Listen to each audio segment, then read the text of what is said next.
I love thinking about this stuff. Hello humans, my name is Dael Kingsmill, bringing you a D&D video today. I'm gonna give you a game hack on how to build a pantheon from scratch for your D&D game. Or not necessarily a pantheon even, it doesn't have to be pantheistic. That's what we're gonna get to. First, I wanna lay out a foundation, give you the groundwork so that you can sort of understand where I'm coming from with this. Whence I build my thoughts. Those of you who have been subscribed to my channel for a while probably know that I'm coming at this from a background of mythology. I have a great interest in mythology. I've been making videos about mythology for many years now. I've given a couple of lectures on the topic at university. So I'm coming at you from a perspective of like, how are, gods structured within mythological contexts. With that being said, let's talk about what we worship. We tend to come at these topics from a very modern perspective, and I think it skews things a little bit. For example, I think we tend to overestimate the role of, like, the elemental. You know, you'll have gods of fire, gods of the sea, things like this. But it isn't really how it works. So if we take the Olympians, the Greek Olympians as an example, we'll keep coming back to them as an example because they are both one of the ancient pantheons that we have the most information on, and they are the pantheon I have the most information on as someone who's been focusing on Greek mythology for a long time. We come from a modern perspective and we look at the Olympians and we say Zeus was a god of thunder, and we say Poseidon was god of the sea. And these things aren't incorrect, but we do have a habit of overemphasizing these roles as part of their character. These domains weren't necessarily elemental the way that we describe them. Zeus is a god of justice. He's a god of retribution. After the Titanomachy, when they were dividing up the major spheres of existence, the sea, the earth, and the sky, between the three elder male gods, Hades, Poseidon, Zeus. They drew lots. Zeus became god of the skies, Poseidon became god of the seas, Hades was god of all things under the earth. And as part of this war, the Titanomachy and the division of these domains, Zeus wound up being associated with the thunderbolt as his weapon. It's part of a wider character, and it's important to acknowledge while constructing your own deities for fiction. These are all just parts. These are all just pieces of a bigger picture. Now, having said that, I would like to talk about the concept of the numinous. Now, this is a concept that was brought to the fore by Rudolf Otto, who was a German theologian, and he was talking about human experience of the spiritual and the divine, kinda. So the numinous, according to Otto, is the mysterium tremendum. It's a wonder that is at once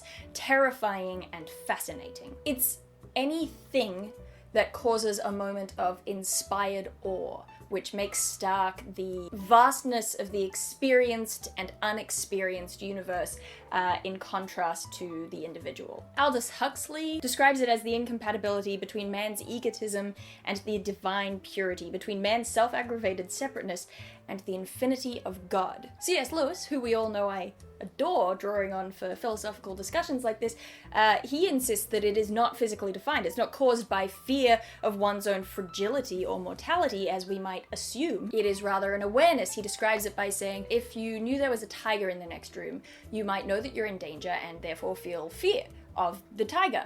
But if someone told you that there was a ghost in the next room and you believed them that there was a ghost, then you would feel afraid, but a different kind of fear. You're not afraid of what a ghost might do to you, you're afraid that the ghost is a ghost. And so that fear becomes dread. It slips into a space of the uncanny. And the uncanny sits at the fringes of what he refers to as awe, which begins to describe, perhaps, the numinous. Lewis separates it from the physical by saying, just as no enumeration of the physical qualities of a beautiful object could ever include its beauty, or give the faintest hint of what we mean by beauty to a creature without aesthetic experience, so too we can never fully describe to someone our experience of the numinous. If I were to describe it in my own poor words, I would say that the numinous are the things that humanity experience as incomprehensible or infinite. The horizon, the ocean, the sky, birth maybe. The way a new human, a new consciousness is knitted together from basically nothing. The vastness of space, the countlessness of stars, the unendingness of time. Basically,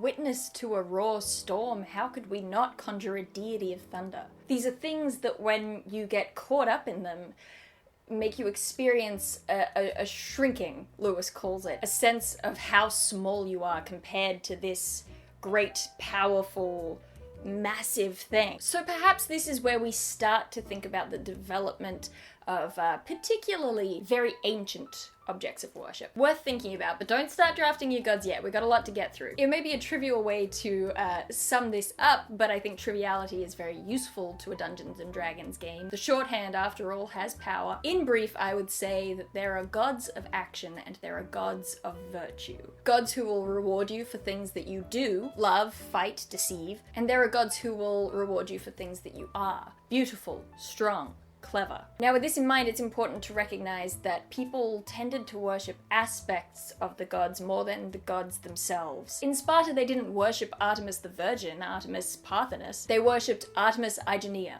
wielder of the spear, and Artemis Orthia, the vengeful, the bloodthirsty. Think about the way the Greeks had two different Olympian gods of war, right? We had Athena, who was the goddess of tactical warfare. She was prudent warfare. She was heckin' popular. People loved Athena. Meanwhile, Ares was the laughingstock of ancient Greece. He shows up in what, like 3 different stories in a major role? In one of them, he gets stuck in Hephaestus's sex net, then runs home crying. In the other one, he gets stabbed in the leg by Heracles. Made the laughing stock again. The ancient Greeks prided Athena over Ares. They hated Ares. He was the worst. But then the Romans carry that mythology over to their own stuff, and the Romans really like war. They're a militaristic nation. They're bent on conquest. They love Mars. Because from where they're standing, tactical warfare is great, but if you won the battle, you won the battle. It might also be worth mentioning the idea of the cycle of admiration, right? So the idea is that a culture worships gods that embody the ideals that the culture values. And the gods, in turn, are rewarding people who embody those ideals. It's basically the same thing in both directions. It's one big circle. So now getting more into actual D&D and how this stuff applies to you, let's think about the cleric's divine domains. One of the best things that 5e does is to structure things so that a cleric is attached to a domain more than they are to a specific deity, who then has domains. This is clever. This is worshipping an aspect of the god, right? So start thinking about these domains as aspects of multiple gods. I will say, and I'll try to keep it short, but why is there a domain of light? What even is that? What does that mean? That's so vague. That's nothing. The whole description of it is all like, oh yeah, prophecy and stuff and art. But then all the spells and all the goodies you get for it are literally light. Get it out of here. Get it out. Ugh. Also, there are 7 divine domains. You don't need 7. The cleric section of the book is so long. Just cut it out. And while we're at it, let's just change the name of nature to wilderness. Or the wilds. That's what you mean, just say it. Don't call it nature. Nature is so vague. The god of nature, what does that encompass? Plants? Who's the god of plants? No one's the god of plants, they're the god of, like, wild places. Apparently I have opinions on the topic. Alright, so that's the groundwork. You've got the basis for how I'm thinking about this. Now, for the hack, as the French call it, le choch. I'm so worldly. Okay, so divine domains become aspects of multiple gods, right? It's spread out a little bit more. So how are we actually going to build a pantheon or a monotheon? Alright team, here it is. This is the big secret. If you just start listing off gods attached to a domain, it's gonna feel like a spreadsheet. If you want this to feel like a religion, if you want this to feel like it has depth, like it's lived in, like it's grown over time, what you need is one good story. All the extra gods, all the little myths and bits and pieces, they all grow out from one solid gravitational center. And the story, it wears different faces, it looks different in different contexts, but what you need are 4 major characters: authority, harbor, purpose, and treachery. These 4 archetypes show up time and time again in different combinations in different outlooks across so many mythologies all around the world, all at different times. Let's look at some examples. Greek mythology, a core story in which we transition from Titan rule to the rule of the Olympian gods. It has been prophesied that Cronus, current ruler of all, will be overthrown by one of his offspring, and so every time his wife Rhea gives birth, he swallows the child whole. Rhea can no longer stand seeing her children devoured, and so in order to protect her youngest child, Zeus, she gives Kronos a swaddled bundle of rocks in place of the baby god. Zeus grows up, fulfills his destiny, and overthrows Cronus. A great big war, the Titanomachia, happens, at the end of which humanity is created by Prometheus, one of the Titans who sided with Zeus. Zeus proclaims that humanity shall not have any fire, and so Prometheus goes behind Zeus's back and steals fire from the sun on Olympus, and he gives it to humanity and is punished for eternity. Well-ish. There's a thing that happens with Heracles. Don't even worry about it. Authority, Cronus. Harbor, Rhea. Purpose, Zeus. Treachery, Prometheus. Egyptian mythology. Osiris, king of all the gods, he's hosting a big old party when his brother Seth decides that he would like to claim rulership for himself and tricks Osiris into getting into a coffin, and he saws him up into lots of little bits and scatters all the bits across the world. Isis, Osiris's wife, goes out of her way to find all the pieces, put them all back together, and have Osiris resurrected. And the son of Osiris and Isis, Horus, grows up to triumph against Seth and take back the position of pharaoh of all. Authority, Osiris. Harbor, Isis. Purpose, Horus. Treachery, Set. Did I say Set or Seth? I usually say Set. Christianity, authority, God. Harbor, the Virgin Mary. Purpose, Jesus. Treachery, Judas. Odin, authority. Frigg, harbor. Balder, purpose. Loki, treachery. It's the one good story. It's not even just limited to religion. The old King Hamlet, authority. Harbor, Horatio. Purpose, Hamlet Jr. Hamlet, Prince of Denmark. Treachery, Claudius. It doesn't matter so much the connections that these archetypes have, just that the archetypes are present in your core story. I've deliberately chosen the words authority, harbor, purpose, and treachery because they're a little bit more free of connotations and cultural implications that we tend to put on this stuff. Which is important because the role within these archetypes sometimes shifts, and the attitude that we bring towards them sometimes shifts. Authority can be a guiding hand or a harsh rebuke. Harbor can be comfort, can be love, can be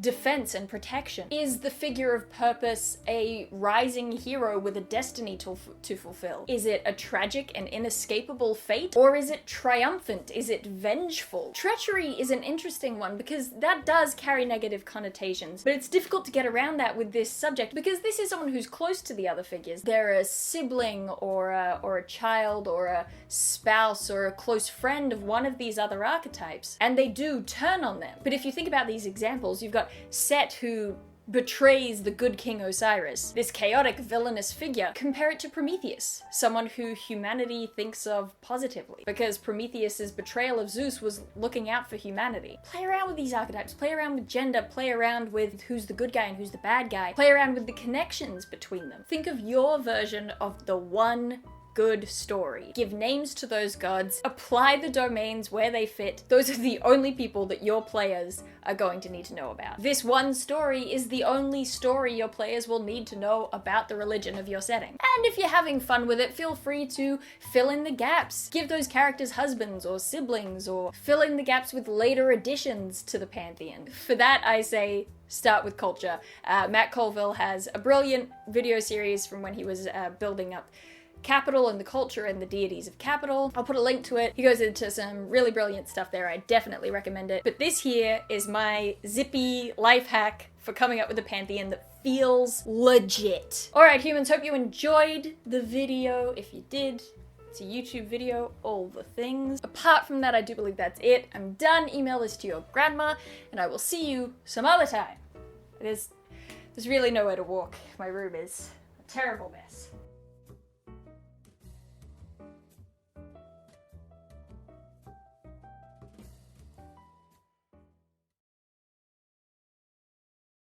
Like, you should see it. I won't show it to you because then I would have to live in shame, but it is truly spectacular.